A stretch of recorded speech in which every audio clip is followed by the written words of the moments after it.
폴란드 태생으로 26살에 미국에 건너가서 제조업으로 성공한 유택의 사람이 있습니다. 그는 70세 후반까지 일하고 은퇴를 합니다. 70 후반. 은퇴 후에는 뉴욕의 노인클럽에서 무료한 삶을 달래곤 했습니다. 그러던 어느 날 서양 장기라는 체스 상대가 없어서 그림 교실에 등록을 하게 됩니다. 그리고는 이내 그림에 빠져듭니다. 그림 그리는 일에 빠져드는 것이었습니다. 그림 교실은 딱 10주 공부했다. 10주. 겨우 10주를 배웠을 뿐이었지만 구약 성서와 히브리 문학을 주제로 그린 그림들은 미술가와 평론가들에게 천재성을 인정받습니다. 원시적 눈을 가진 미국의 샤갈이라는 극찬을 받기도 했던 헨리 리버만에 대한 이야기. 그의 작품은 저런 형태의 작품으로 수도 없습니다. 그의 작품들은 시애틀 미술관과 마이애미 대학미술관에 보관되어 있고 많은 수집가들의 사랑도 받았습니다. 그는 101살의 나이에 22번째 전시회를 가졌다고 합니다. 그리고 103살에 죽습니다. 103살 생일잔치 사진도 저기 있죠? 리버만의 이야기는 우리에게 전해주는 깊은 교훈은 늦었다고 생각할 때가 가장 빠르다는 말을 떠올리게 하는 그런 유명한 인물 이야기입니다. 따라서 여러분, 인생은 끝까지 늦추지 마셔야 한다는 것입니다. 우리의 인생은 하나님의 것이기 때문에 절대 포기하지 말아야 합니다. 오로지 최선을 다해 살아야 합니다. 하나님이 포기하기 전까지 절대로 포기해서는 안 됩니다. 그러나 분명한 거 한 가지는 여러분, 하나님께서는 우리를 절대 포기하시는 법이 없으시다는 사실입니다. 세상에서 가장 어리석은 결정은 우리 마음으로 포기를 결정하는 일이랍니다. 아이, 나는 안 돼, 이제. 내 스스로, 그냥 나는 이제 못해. 나는 안 돼. 포기하는 일이라고 합니다. 믿음과 소망은 포기를 물리치고 마지막까지 최선을 다하게 만들어줍니다. 포기하시면 속으로 마음으로 나는 안 돼. 이렇게 포기하시면 우리 마음에 뭐가 찾아오겠어요? 마귀란 놈이 찾아와요. 그래, 너는 안 되는 놈이야 원래. 우리가 포기하고 안 된다고 생각하면 어서 놔버려. 주저앉아. 마귀가 공격하는 거예요. 포기는 그러니까 우리 마음이 나도 모르게 하나님을 떠난 상태와 비슷한 거예요. 따라서 여러분, 인생은 실패할 때 끝나는 것이 아니라 포기할 때 끝난답니다.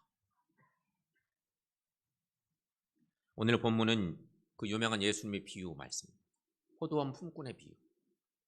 이 말씀 우리가 너무 잘 아는 유명한 본문의 말씀입니다. 이른 아침에 일꾼들이 포도원에 들어가서 일을 하는 이야기입니다.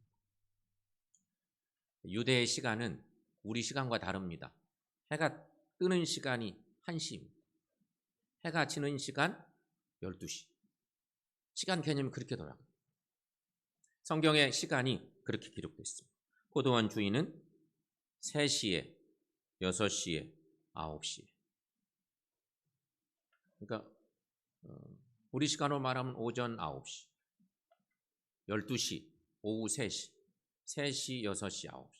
그리고 성경은 11시에 또 포도원 주인은 11시에도 길에 나가서 일꾼들을 포도원에 들여보내 일하게 하는 이야기가 나와요.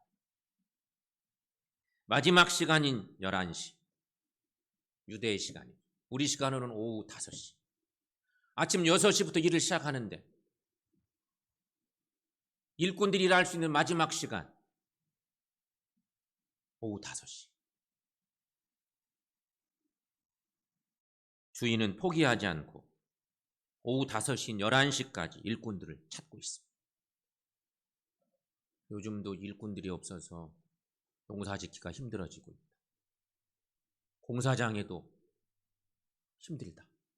뭐 이런 얘기들이 있죠. 주인이 막 일꾼을 찾고 있습니다.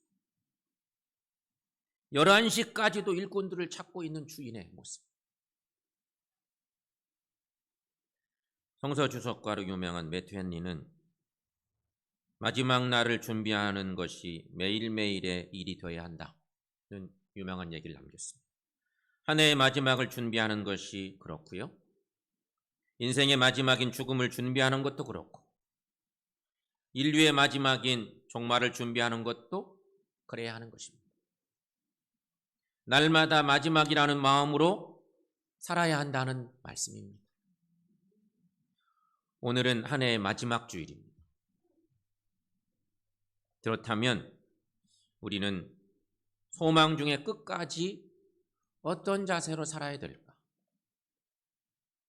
오늘 본문의 말씀에 의지해서 하나님의 음성을 듣고 은혜가 되시기를 축원합니다. 소망 중에 끝까지 첫째는 기다려야 한다는 것입니다. 그냥 기다리는 게 아니고 소망 중에 끝까지 기다리는 것입니다. 하나님은 급하시지 않습니다. 지금도 하나님은 변함없이 기다리고 계십니다. 다니엘서의 마지막 구절, 다니엘서, 유명한 다니엘서의 마지막 다니엘서 12장 13절은 이런 말씀이 있어요. 다니엘서 12장 13절. 여러분, 자, 한번 읽어봅시다. 함께 자막 보고 읽습니다. 너는 가서 마지막을 기다리라. 이는 내가 평안히 쉬다가 끝날에는 내 몫을 누릴 것임이니라. 아멘. 다니엘서의 마지막 구절의 말씀입니다. 기다리는 것은 하나님의 명령입니다. 하나님의 자녀로 사는 우리들, 기다림은 신앙적으로 일반인들이 기다리는 기다림과 달라야 한다는 얘기죠. 사도행전 1장 4절에서도 우리가 유명한 이런 말씀을 만납니다. 예루살렘을 떠나지 말고 내게서 들은 바 아버지께서 약속하신 것을 기다리라. 이 말씀은 승천하시면서 예수님께서 하신 유명한 말씀입니다. 우리가 잘 아는 열처녀 비유에서도 보면 미련한 5처녀는 신랑이 올 것을 준비하긴 했는데 잘 기다리지를 못합니다. 이 기다림이 제대로 된 기다림이 못된 것입니다. 기다리지 못하는 사람은 결국 미련한 사람입니다. 대부분의 사람들은 기다림을 지체됨이라고 생각하는 경우가 많습니다. 기다림을 지체됨이라고, 늦어지는 것이라고 생각하는 거죠. 따라서 여러분, 부름받은 일 가운데 가장 어려운 일이 기다림이기도 합니다. 기다림은 믿음과 바꾸어 사용할 수도 있는 용어예요. 영적 성숙을 위해서는 하나님을 참고 기다리는 것이 무엇보다도 필요하다는 얘기죠. 오늘 본문의 말씀에서 확인해 볼까요? 오늘 본문 6절 말씀에 저런 말씀이 있어요. 제 11시에도 나가보니 서 있는 사람들이 또 있는지라. 주인이 나가본 거예요. 아침 6시부터 시작되는 포도원의 일인데 해가 다 뉘엿뉘엿 넘어가는 11시에도 나가봤어요. 주인. 그랬더니 사람들이 거기 있어요. 포도원 문은 일찍 6시에 열려요. 그런데 마지막 일꾼은 문이 닫히기 1시간 전인 제 11시 곧 오후 5시에 주인에게 선택되어서 포도원에 들어가게 됐어요. 이 사람은 마지막까지 기다렸기 때문에 일꾼이 될 수 있었어요. 그래서 종일 일한 사람과 같은 품삯도 받게 되었어요. 1시간밖에 안 남았지만 포기하지 않았기 때문에. 1시간밖에 안 남았지만 포기하지 않았기 때문에 이 사람은 결국 1시간 가서 일하고 주인의 놀라운 은혜이지만 하루 종일 일한 사람과 똑같은 품삯도 받게 돼요. 여러분, 기다림은 신앙이고 은혜이고 축복입니다. 성경은 기다림을 가르칩니다. 노아는 하나님의 말씀을 듣고 120년을 기다리며 방주를 짓습니다. 성경 말씀에 보면 수없는 비난을 받습니다. 미친놈이라고. 이렇게 날이 맑고 좋은데 무슨 짓을 하는지 모르겠다. 120년간 기다리며 하나님의 과업을 위해서 준비합니다. 반면에 아브라함은 하나님의 약속을 기다리지 못해서 육신의 아들인 이스마엘을 낳는 실수도 합니다. 그로 인해서 집안에 큰 문제를 야기시키기도 했었습니다. 하나님이 서두르시지 않으시기에 우리도 여러분 마지막까지 기다리는 것이 필요한 것입니다. 이렇게 기다리며 주님의 뜻을 이루어드리는 믿음의 사람들 되시기를 축원합니다. 또 한 가지 우리가 해야 할 것, 소망 중에 끝까지 감사해야 한다는 것입니다. 한국의 대표적인 수필가인 문화부 장관까지 지내셨던 이어령 선생이라는 분이 있습니다. 우리 잘 알죠. 벌써 오래전에 그가 예수 믿고 세례받은 것이 화제가 되었기도 했었습니다. 제가 세미나에 가서 이분이 와서 세미나 하는 것을 제가 직접 들을 기회도 있었는데, 이분이 예수님을 만나고 그 세미나 하던 그 시기쯤에 지성에서 영성으로는 책을 써서 유명했었습니다. 최고의 지성이 영성에 대한 내용을 담아내서 책을 쓴 거죠. 그는 딸과 손자의 질병과 그 치유 과정을 보면서 인간의 무력함을 깨닫고 예수를 믿게 되었습니다. 이때 이어령 선생의 나이가 75세였습니다. 그는 뒤늦게 하나님의 부르심을 받은 것입니다. 이어령 선생은 그 심정을 이렇게 글로 적습니다. 제 딸 미나는 암과 시력장애 그리고 아이의 문제를 모두 신앙으로 극복했습니다. 간단하게 말하면 혈육의 아버지 힘이 아니라 하늘의 하나님이 고쳐주신 것입니다. 그래서 나는 딸에게 이렇게 말했습니다. 나의 지식과 돈이 너를 구하지 못했다. 정말 내가 주 안에서 편안함을 얻었다면, 새로운 생명을 얻었다면 나의 무력이 증명이 된 것 아니냐. 내가 이 무력함에 매달려 지금까지 살았구나. 같이 동행하자. 지금은 자신이 없지만 내가 시력을 잃어가면서 본 빛을 나에게도 보이게 해달라고 말입니다. 이어령 선생은 이성과 지성 너머에 있는 신의 존재를 깨닫고 그 앞에 무릎을 꿇은 것입니다. 늦은 나이에 부르심을 받았기에 사랑의 깊이는 이른 시간에 부름받은 사람들보다 훨씬 더했습니다. 해질 무렵에 부름받은 인생이었기에 주인인 하나님께 느꼈던 감사와 고마움은 실로 큰 것이었습니다. 여러분, 오늘 본문의 말씀을 또 볼까요? 6절 7절 말씀. 오늘 본문의 6절 7절. 자, 함께 읽어봅니다. 이르되 너희는 어찌하여 종일토록 놀고 여기 서 있느냐. 이르되 우리를 품꾼으로 쓰는 이가 없음이니이다. 이르되 너희도 포도원에 들어가라 하니라. 아멘. 포도원의 주인이 이리 말씀하셨던 것처럼 하나님은 이른 아침부터 늦은 저녁까지 사람을 찾으러 다니십니다. 성도 여러분, 하나님 앞에 늦은 인생이란 없습니다. 하나님은 우리에게 기회를 주십니다. 하나님은 포기하지 않으시고 해질 무렵까지 찾아 나서십니다. 그러므로 하나님 앞에서 늦은 때는 없습니다. 하나님은 아브라함을 75세에 부르셨습니다. 모세는 80세에 부름받았습니다. 예수께서 십자가에 달리실 때 함께 달렸던 한 강도는 죽음 일보 직전에 부름을 받습니다.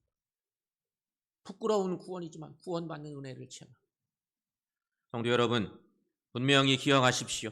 하나님께서는 우리가 하나님의 일꾼된 존재 자체를 보십니다.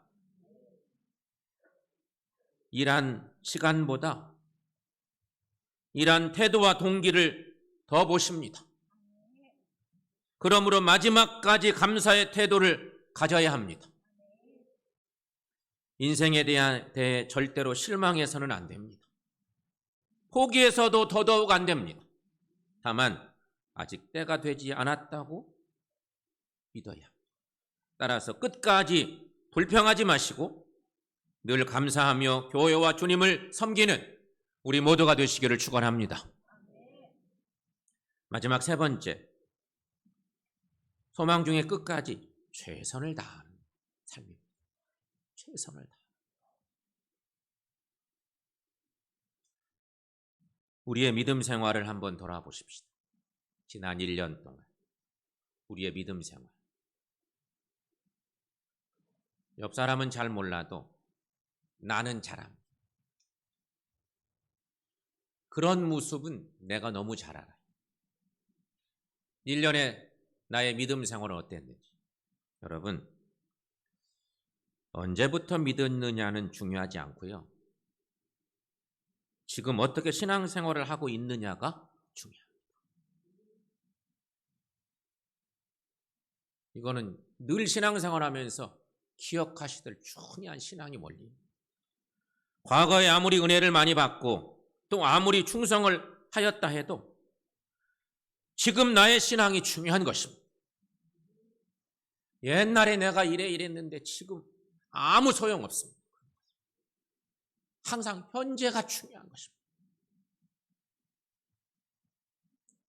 지금 주께서 재림하신다면 주님 앞에 갈 수 있을지 돌아봐야 합니다. 바리새인들과 서기관들처럼 입술로만 주여 주여 하면서 외식하는 자가 되어 주님께 책망받을 모습은 아닌지 돌아봐야 한다는 것입니다. 마지막 시간 오후 5시에 포도원에 들어가 1시간 일을 한 사람들이 있습니다. 이들은 오전 6시에 와서 일한 사람들과 비교해 볼 때 일한 양이 절대 같을 수가 없습니다. 근데 예수님의 비유 속에 이와 관련된 비유들이 많습니다. 세상적인 방법의 그 사고와 논리, 하나님의 나라의 사고와 신앙의 은혜, 주님은 그것으로 무지한 우리들에게 감동을 줍니다. 세상적인 원리로 늘 채워져 있는 우리에게 하나님의 나라의 놀라운 은혜가 뭔지를 늘 말씀해 주시죠. 놀랍게도 여러분, 1시간밖에 일을 안 한 이 사람. 그러나 일한 양으로 보면 너무 많이 차이가 날 텐데 1시간 동안 분명히 최선을 다해서 일했을 것입니다. 오늘 본문 7절 말씀을 또 한번 볼까요? 7절 말씀.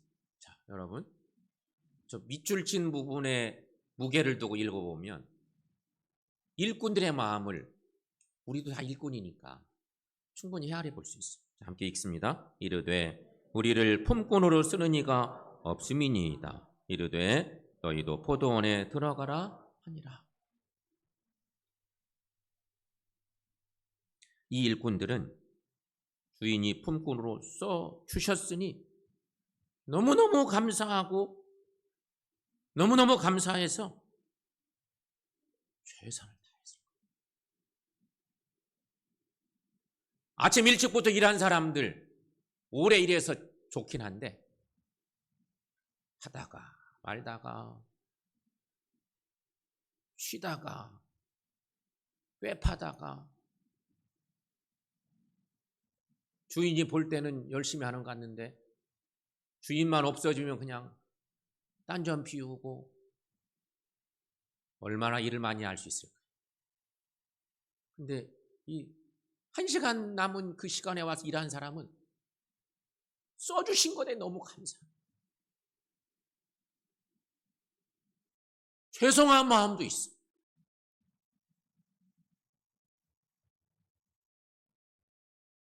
그러니 여러분, 마지막까지 최선을 다할 수밖에 없어요. 그리고 이제 품삯을 주는 거예요. 가장 늦게 온 사람부터 품삯을 주라고 주인이 명령을 해요. 받아가는데도 감동이 달라요. 품삯을 받아가요. 저한테도, 저희들에게도 한 달란트를, 한 데나리온을 주십니까? 일찍 온 사람들은 계산을 하는 거야. 그 친구들한테도 한 달란트, 한 데나리온을 주니 우리에게 상당히 주겠구나. 똑같이 주는 거야. 괜히 그 친구들이 화가 났어요. 일찍 와서 일한 사람. 교회 안에 있는 우리들의 삶의 모습, 이런 모습입니다.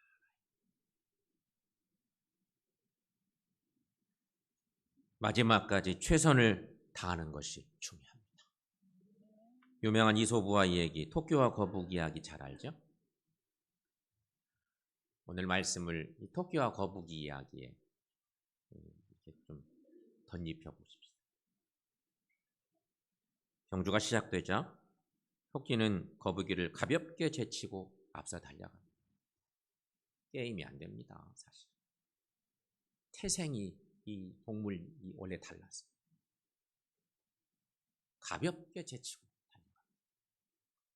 여유가 생긴 토끼는 거북이가 쫓아오려면 멀었지 생각하고 너무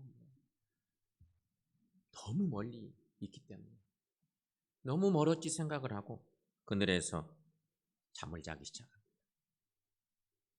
그러나 그렇게 토끼가 쉬고 자는 것이 거북이에게 치는 화근이 되고 말지요. 이 우화의 교훈은 그런 것입니다. 끝까지 방심해서는 안 됩니다. 게으름을 부려서는 더더욱 안 되는 일입니다. 마지막까지 끝까지 달려야 하는 것입니다. 끝까지 하나님의 선택을 기다리며 불평이나 원망을 하지 말아요. 믿음 생활은요, 끝까지 최선을 다해야 하는 것입니다. 주님께 내가 할 수 있는 최선을 다하는 것입니다. 이렇게 할 때 포도원의 주인 되신 하나님께서는 반드시 우리를 부르십니다. 그리고 일하게 하십니다. 더 나아가서는 상급도 허락해 주십니다. 상급은 철저히 하나님의 몫입니다. 우리가 그것 바라고 섬기는 것이 절대 아니고, 만약에 그런 계산이 있기 시작하면 우리 신앙은 병듭니다. 이제라도 써주시니 너무너무 감사합니다. 그 은혜로, 감동으로, 죄송한 마음으로 최선을 다해서 섬기는 것입니다. 사랑하는 여러분, 올 한 해 마지막 주일, 이 송년주일에 하나님 우리에게 주신 말씀, 이 말씀을 기억하시고 끝까지 최선을 다하셔서 하나님이 약속하신 이런 은총을 우리 삶 속에 충분히 받아 누리고 주님을 높여드리는 복된 삶을 사는 우리 모두가 되시기를 축원합니다.